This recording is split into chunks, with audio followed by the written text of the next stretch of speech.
disease has so far caused more than 3,000 cases of microcephaly in babies, the condition of shrunken heads and damage to brain development. But how does the disease affect people as they grow up? Now, one parent from Manaus in the north of the country, Viviane Lima, has two teenage daughters who live with microcephaly. Maria Luisa and Ana Victoria developed it actually as a result of a genetic condition, not Zika. But in the wake of this outbreak, their mother wanted to show people what it was like to live with him.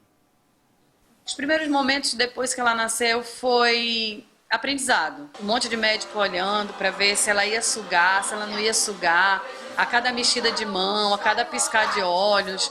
Importante. A descoberta da microcefalia na Maria Luisa foi da mesma forma. Nos 6 meses de gravidez, fazendo a ultrassom morfológica, eu cheguei a me desesperar mais do que eu me desesperei da Ana Vitória. Porque, apesar de eu saber tudo que eu já deveria fazer, os médicos não deram 24 horas para ela. O meu sentimento com elas é que eu gosto muito de estar perto delas nos momentos felizes. A diferença da microcefalia é só da idade cronológica para a idade mental. Não é médico nenhum que vai dizer o que vai acontecer na vida das minhas irmãs, só Deus. Well, a look at microcephaly there. Worries over the Zika virus and its potential impact this year are growing. There is concern that it could be transmitted sexually as well as by mosquitoes. The evidence of sexual transmission is anecdotal, but there are 2 cases going back some years that do raise that prospect. Professor Brian Foy, who himself is a biologist and researcher on insect-borne diseases at Colorado State University, is one of those who thinks he's transmitted the disease sexually. We're joined by him via the internet from Colorado, and we'll also be talking to Jeremy Farrer here in the studio in a moment too. Brian Foy, you were in Senegal, you contracted something and then you went back to Colorado. Just give us the brief story. Well, this is a story that we published in a peer-reviewed journal, my colleagues and I, back in 2011, and it documented anonymously a report of 2 scientists in Senegal brought back an arboviral disease and transmitted to one of them transmitted to his wife. A clever science reporter from Science magazine read our article and deduced it was autobiographical, and I admitted as much. But basically, we were doing research in southern Senegal and southeastern Senegal on malaria, and we were getting bitten by a lot of mosquitoes. And we came down right when we got home with symptoms of arboviral diseases, and so we got our blood tested, and we thought, you know, that was it. We sent our blood to the CDC, and I kept some in my laboratory. But soon after, my wife came down with the same symptoms of rash and arthralgia in joints, and so we included that we took her blood as well, and we sent it to the CDC. And it took a long time to figure out what was going on. This all happened way back in 2008 and 9, but eventually we found out that it was Zika virus, and so we published this report, and a lot of the evidence suggests that it was direct transmission, probably sexual transmission. And you've got children, I think, correct? And they didn't seem to get it. They did not. Yeah. Are there any other ways, any other theories that, you know, that obviously sexual transmission is one, but there are lots of things, lots of intimate contact you could have had with your wife. I don't know, maybe she got it from sweat or all sorts of things one could imagine, no? Yeah, of course. That's why it's circumstantial evidence, but it's strongly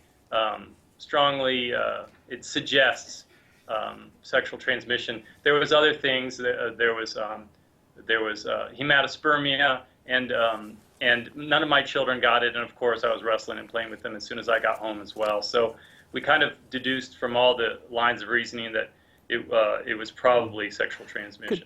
And subsequently, that sat for a long time. Subsequently, in the outbreak that happened before the current outbreak in South Pacific, it looks like another person, another man, they actually isolated the virus from his semen after he became sick with Zika. And okay, so there's at least 2 data points suggesting that the virus could be transmitted sexually. I did want to ask you about that because I think I read in the New York Times that one of your infection symptoms was you had some blood in the semen. And I'm just wondering, I don't want us to get too personal here, but whether we can be sure it was semen or blood that was the bodily fluid that was actually carrying the virus. That's true, but of course, no isolations were done. The only isolation was done with this Tahitian man. So it is circumstantial evidence. There's no doubt about it. But we do have 2 data points now, and it suggests a likelihood it could happen. The real question is how probable it happens. Certainly, in this current large outbreak, there's no doubt that mosquitoes are primarily transmitting it to most people. And in just 2 words, you wouldn't have discovered it if you didn't happen to have been a person interested in insect-borne diseases and infection. Ironically, yes. Brian, thank you very much indeed. Jeremy Farrar, do you buy the sexual transmission theory? In Brian's case, absolutely. I mean, he's done an amazing job to highlight that potential route of transmission. It would have happened if he had not been a biologist with an expert in that space. But whether it's in the semen or in the blood that happened, I think the fact that it was sexually transmitted is pretty clear. Yeah. Can I ask, do we know much about this blasted thing? I mean, it feels like we're still because this is 2008, so it's been around quite a while. Oh, it's been around a long time. Very ignorant of it, really.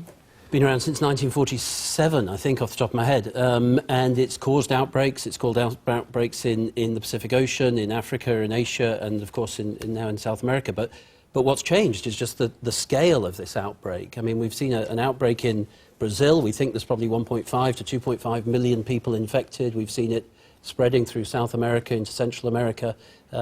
This is the virus is carried by mosquitoes, and the particular mosquito that's carried it, Aedes, is beautifully adapted to the 21st century, urban living, and it will spread further.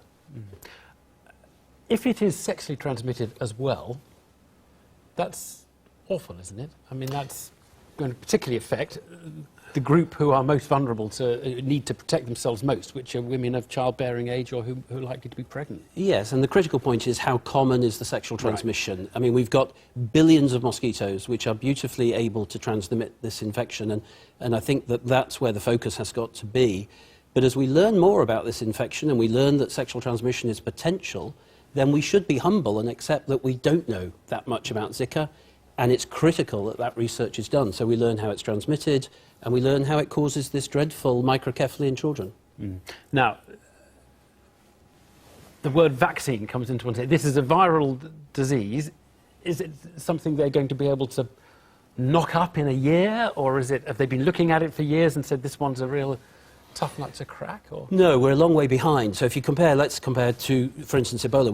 We were in fact very fortunate in Ebola because there was a vaccine that was in a freezer at the National Institutes of Health in the United States, which many of us could then work on, and we got a vaccine for Ebola faster within 12 months or so. That's unprecedented.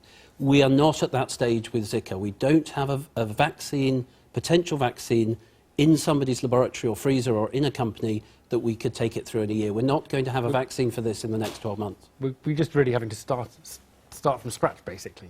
Yeah, and we've got to think how, this is part of a continued pattern of the emergence of new infections for which we have no treatment, we have no vaccine, and we're not able to fully control it. And our research agenda has got to get stronger around this. Jeremy Farrar and Brian Foy, thank you both very much indeed.